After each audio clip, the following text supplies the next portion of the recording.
Man sauc Elīza.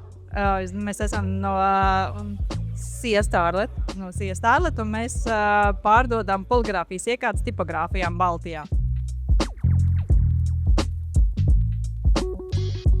Noliktavas moduli mēs izmantojam, finanses, algas, pamatlīdzekļi.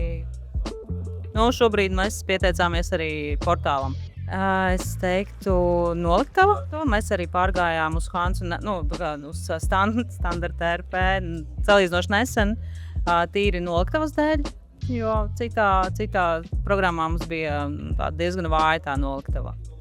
Tāpēc, ka diezgan daudz dažādas Papildu iespējas, jā, kā teiksim, apvienot gan piesaistīt cost pocket pieņemsim, jā, un dažādas tādas lietas, ko jā. Flex BI.